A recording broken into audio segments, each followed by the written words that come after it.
नमस्कार, मैं हूं आपके साथ अनुष्का राय और आप देख रहे हैं इंडिया समाचार।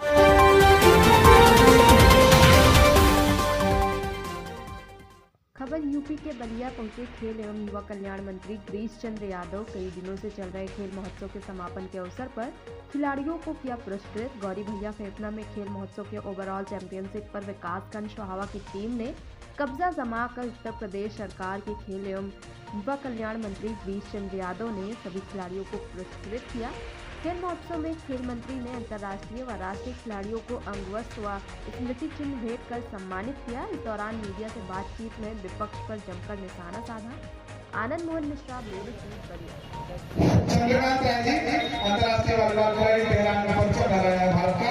इसी क्रम में इसी जनपद की मंडी पर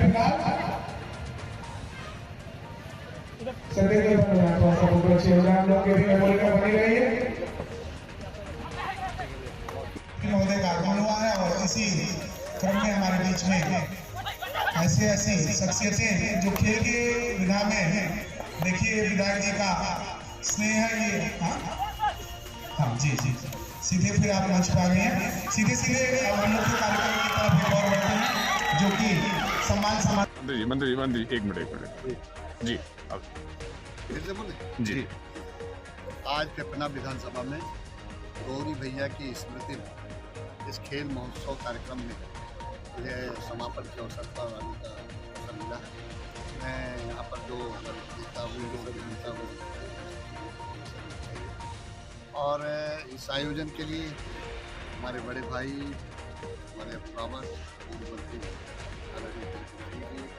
को भी बहुत ढेर सारी बधाई है, शुभकामनाएं है कि खेल से युवाओं को जोड़कर उनको आगे बढ़ाने का जो संकल्प उसको निरंतर जो माननीय प्रधानमंत्री जी की मुख्यमंत्री जी की इच्छा है कि उत्तर प्रदेश से देश से खिलाड़ियों का जो है ज़्यादा से ज़्यादा प्रतिभाएं निकल कर सामने आवे, उसमें एक कड़ी जोड़ने का जो आपने प्रयास किया है वो अच्छा है, सराहनीय है।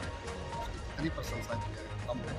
तो मैं आज के इस अवसर पर इस समिति को बहुत ढेर सारी बधाई देता हूं।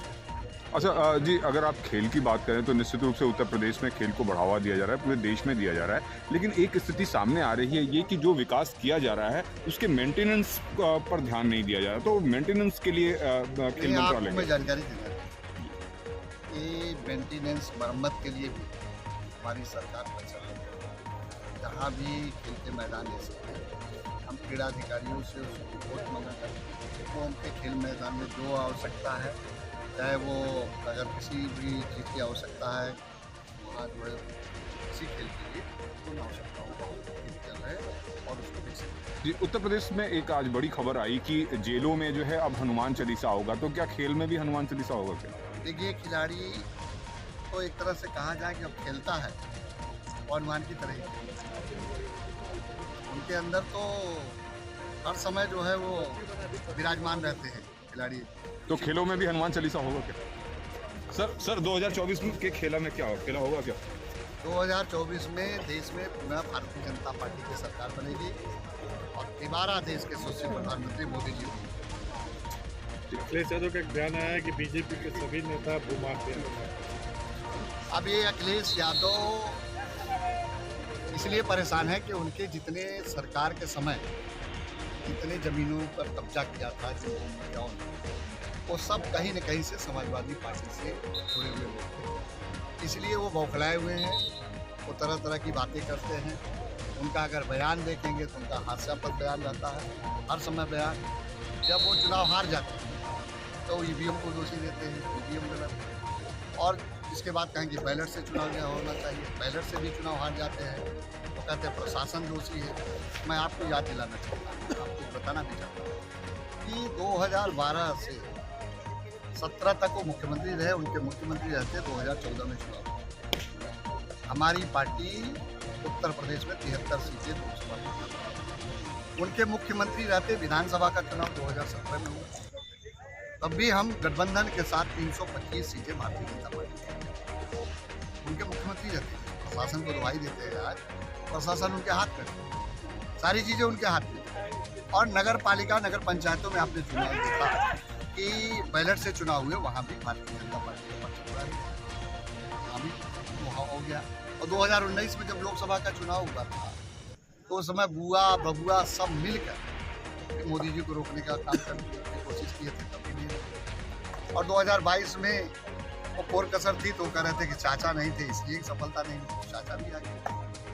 उसके बाद भी हम 2/3 से ज़्यादा बहुमत की सरकार बना दी।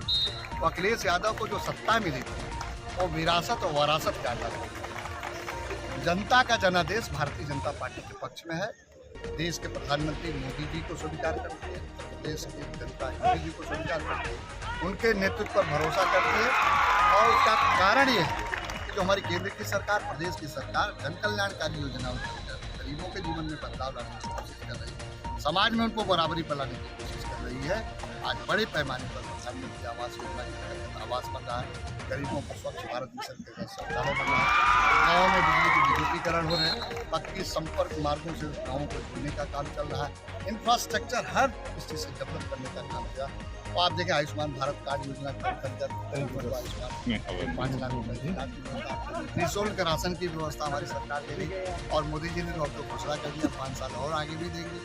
तो ये उस पर देश की जनता का, प्रदेश की जनता का विश्वास है। पिछले चुनाव में ओम प्रकाश जी आप लोगों से अलग थे, लेकिन अब ओम प्रकाश आपके खेमे में आ चुके हैं और इसके बाद बार बार उनका एक बयान आ रहा है कि मैं मंत्री बनूंगा। आखिर मंत्री न बनने में क्या देर क्यों हो रही है? ये हमारी पार्टी में राष्ट्रीय नेतृत्व फैसला करेगा। Thank you sir.